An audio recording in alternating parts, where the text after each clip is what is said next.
নমস্কার, আমি বাংলার মামাটি মানুষকে অনেক আমার প্রণাম, সালাম, জোহার এবং জয় জিনেন্দ্র। আমি সব কিছু জানাচ্ছি। সত শ্রী আকালজি। আপনারা সকলে ভালো থাকুন, সুস্থ থাকুন। আপনাদের প্রতি আমরা খুব কৃতজ্ঞ।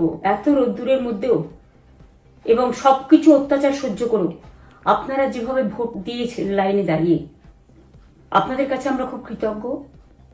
আমি আমার কর্মীদের কাছেও খুব কৃতজ্ঞ, যারা জীবনপণ লড়াই করে অনেক অত্যাচার সহ্য করে সেন্ট্রাল ফোর্স এবং এখানকার ফোর্স সবার যৌথ অত্যাচার সহ্য করেও টোটাল সমস্ত machinery government of India, prime minister, home minister থেকে শুরু করে পুরো গভর্নমেন্ট অফ ইন্ডিয়া এবং 19টা রাজ্যের বিজেপি নেতাদের এবং অর্থ ভাণ্ডার, শক্তির ভাণ্ডার, বন্দুকের ভাণ্ডার নিয়ে যারা বাংলার মানুষকে জব্দ করতে চেয়েছিলেন, জব্দ তারা কিন্তু ভোট বাক্সে হয়ে গেছে।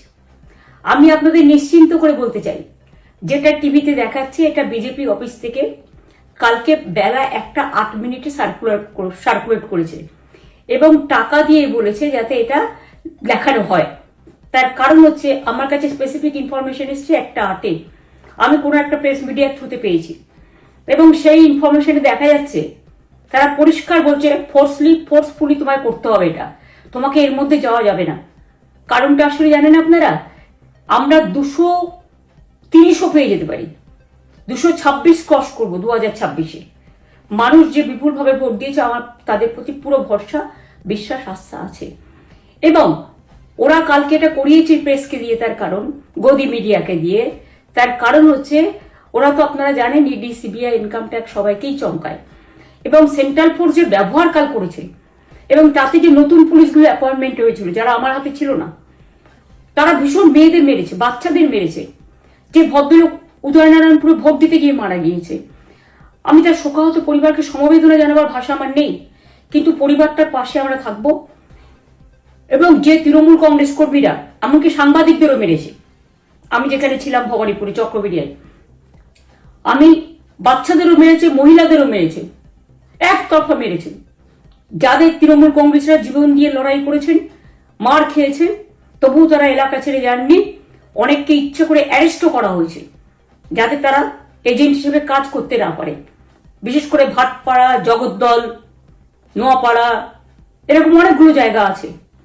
এমনকি আমাদের এখানেও ভবানীপুরে সারা রাত ধরে রেড হয়েছে। আমি সারা রাত 2 দিন ধরে দুরাত ঘুমাইনি। তাই আপনাদের কাছে বলবো, ওটা বিজেপির চক্রান্ত এবং বিজেপি এত করেও মানুষের অধিকার থেকে মানুষকে বঞ্চিত করতে পারল না এবং তাই বিজেপি শেষ খেলাটা খেলেছে প্রেসকে দিয়ে, যাতে উল্টোপাল্টা বলে আমাদের মনোবলটা কর্মীদের ভেঙে যায়, মানুষের মনোবল ভেঙে যায়। শেয়ার বাজারে ধস নামবে আসল সত্যিটা বেরোলে।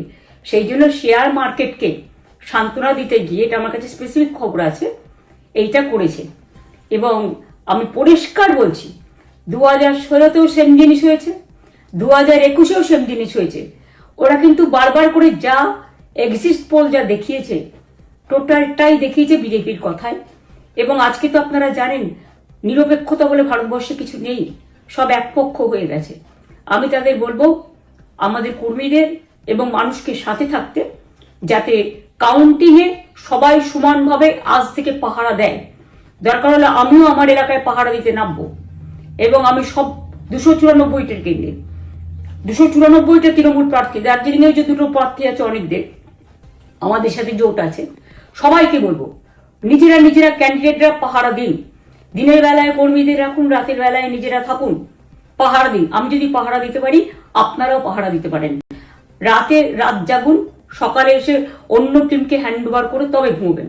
তার কারণ এই সময় ওরা ইভিএম মেশিন যখন কাউন্টিং হল থেকে, যখন মানে যেখানে স্টোর করা হয়েছে সেখান থেকে যখন কাউন্টিং হলে নিয়ে যাবে, তখন কিন্তু মেশিন বদলে দেওয়ার সম্ভাবনা ওরা প্ল্যান করেছে। সুতরাং নজর রাখতে হবে যাতে কোনো রকম নেগলিজেন্স না হয়, অবহেলা করবেন না। আর কাউন্টিং এমন ভাবে করবেন, এমন যোগ্য লোককে দেবেন লাস্ট অব্দি। আমি যতক্ষণ প্রেস কনফারেন্স করে না বলবো ততক্ষণ কেউ কাউন্টিং টেবিল ছাড়বেন না। এবং মনে রাখবেন যে টেবিলে যেটা কাউন্ট হয় তারপরে ওরা কম্পিউটারে আপলোড করার সময় সেটাকে চেঞ্জ করে দেয়, মানে আমাদেরটা দিয়ে দেয় বিজেপিকে, বিজেপিটা দিয়ে দেয় আমাদের। সেদিকেও নজর দিন, সতর্ক থাকুন। এবং আমি নিজেও কাউন্টিং হলে হানা দেবো, কারণ আমি অ্যাজ এ ক্যান্ডিডেট যেতেই পারি, সেরকম সব ক্যান্ডিডেট বসে থাকবেন। যখন দেখবেন আপনাকে ওয়াশরুমে যেতে হবে বা আপনাকে খাবার খেতে যেতে হবে, একদম স্ট্রেট মনে রাখবেন, একজনকে বসিয়ে বিশ্বস্ত, যাতে যাকে কেউ টাকা দিয়ে কিনতে না পারে, তবেই যাবেন, তাছাড়া যাবেন না, তাও 2 মিনিটের জন্য। এত কষ্ট করেছেন, এইটুকু কষ্ট কিন্তু করতে হবে বাংলা মায়ের জন্য, বাংলার মানুষকে বাঁচানোর জন্য, বাংলার মানুষের অধিকার রক্ষার জন্য। আর একটা কথা বলি, সবাই শান্ত থাকবেন, সংযত থাকবেন, দিদির প্রতি ভরসা রাখুন, বাংলার মানুষের প্রতি ভরসা রাখুন। আমাদের মামাটি মানুষের সরকারই আমরা গঠন করছি এবং করব। নিশ্চিন্তে থাকুন, নিশ্চিন্তে শান্তভাবে সংযতভাবে থাকুন। ওরা হামলা করলেও আপনারা এক্ষুনি হামলাতে যাবেন না। আমি জানি কালো বেহালাতে অনেক মারধর করেছে, রাতের বেলায় অনেক জায়গায় অত্যাচার করেছে।